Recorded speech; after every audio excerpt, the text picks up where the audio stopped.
Hello Giants fans, welcome to Giants Baseball 101. I'm Gabe Vaughn, your host. I'm really sorry there's no video today. I try to keep these as minimal as possible, but with the limited time that I had and some other issues, I just couldn't figure out a way to get that going tonight. So I'll try to get back on the screen as soon as possible. I apologize for this. The Giants beat the Yankees 7-5 today in a truly wild game that was intense into the ninth inning. Just a great game, and I knew they'd pick back up. That game one, I don't know if any of you watched that and then felt like, oh no, they're going to have a bad season again. It really was just one game, and they picked it up again. They scored 7 runs. I knew that offense had the capability of picking itself back up, and you see the pitching today. Alex Cobb went 3 2/3 innings.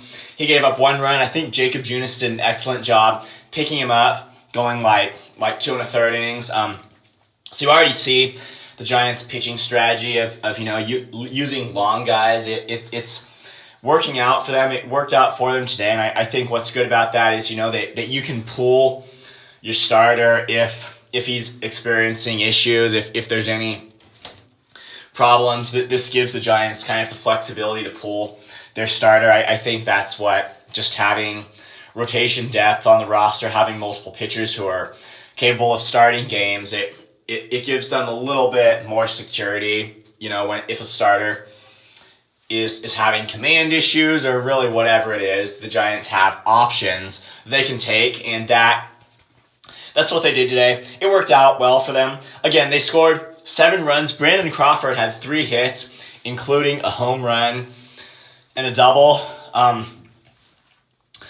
And Joc Pederson had 2 hits, including a home run. So it's great to see power from both of them. Crawford, to see him have days like this, we weren't even sure he'd be the starting shortstop, and we know off-season talk's over. That's over. And we were thinking, though, that he wasn't the ideal guy to be the starting shortstop, but it's just because of his age and how he's clearly past his prime, and he's dealt with some injuries. I don't think he's been a super injured player for the Giants, but he looked really good today. So it's good to see that he may, after all, still have some gas in the tank. And obviously from Joc Pederson too, it was great to see his power because my best guess would be that in some of your minds there was some kind of doubt about Pederson. He's had his good years and his bad years before in his career in the Giants.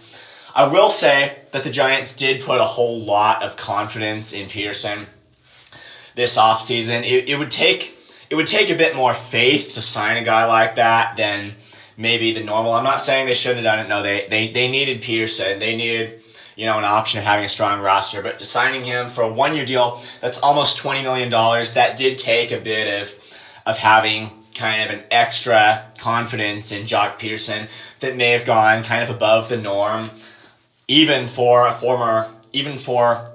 previous year All-Star, especially when you're talking about a guy who has a limited ability to make an impact defensively. But it's good what we saw from Pederson today, including the home run. I think he's going to be good this year, and the Giants offense. It's just good that we're seeing it kind of carry over from spring training. And it could have been too that on Thursday their coolness was partly a result of having had 2 straight off days, which can hurt some teams more than others. And the Giants, they may have a tendency to kind of lose their intensity when, and then there was the rain on Friday. I don't know. I don't think anything was rained out. I think it's just they never scheduled a game for that day. So it was a little concerning to me, if they need to get their intensity kind of back up to what it was in spring training.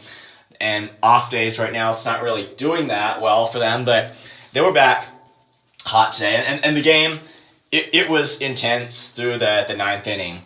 And thankfully, Aaron Judge didn't do more than hit a single. He could have. We got to stop talking about the offseason. That's in the past. We know he could have done this stuff for the Giants. But, yeah, crazy 9th inning. Camilo Doval, I think he just did an excellent job locking down the save. It's not easy pitching the 9th inning, and the Giants, it can't be taken for granted that that Doval is going to have to be able to do that really consistently and really well. It's one of these games that you just can't blow when you're leading like the Giants were, and it's going to be very critical for them that they don't blow their leads. If they work hard, it takes some serious work to get ahead of a good team like the Yankees, and take that into the ninth inning. And if the Giants can't blow things like this that they work really hard for, and that's what's really good about today. Doval was able to lock down this hard-fought win for them.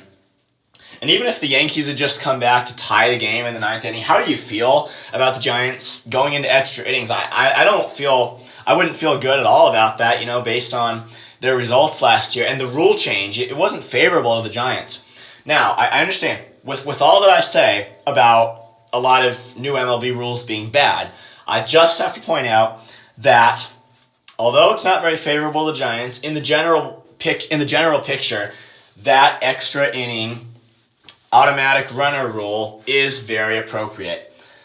It's because there has to be a point of termination, for extra inning games. We see them go to we used to see them go to 18 or 19 innings occasionally, and if the pitching was just really good, or the offense couldn't get anything done, those games, those extra inning games, if there were no automatic runner rule, it just seems to me that they have the potential to go on until the Archangel Gabriel blows his trumpet. I mean, there's got to be some kind of point of termination there. And at least they go until all the pitchers were burned out and the position players start pitching. And the least it can do is make a team's bullpen really tired for the next game. There's just a bunch of stuff that can go on there. And honestly, extra inning games, this is a very appropriate rule based on the general picture. But the Giants, they haven't been able to handle it very well. I've just seen this both on the offensive and the pitching side. I think they've bunted a lot in the 10th inning. Evidently, that hasn't helped them. They just don't win a ton of extra inning games now. I think just the leverage of this with the runner on second, it's that their team makeup just can't quite handle that, and their pitching, especially when they're on the road like they were today. So had this game gone into extra innings, I don't know how it would have ended. I'm glad we don't have to find out.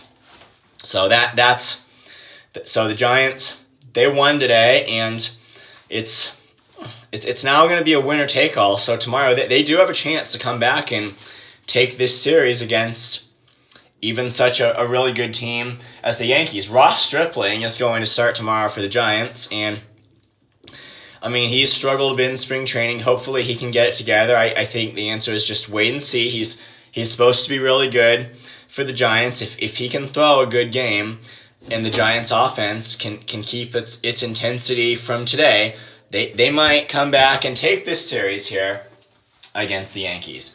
And one last thing before we close out today, I just wanted to tell you the basic contents of an email I received from former MLB scout Hank Jones. I was asking him a question to basically get his feedback on the whole question about where Blake Sabol should play and all that. And do you ever have a bat first catcher?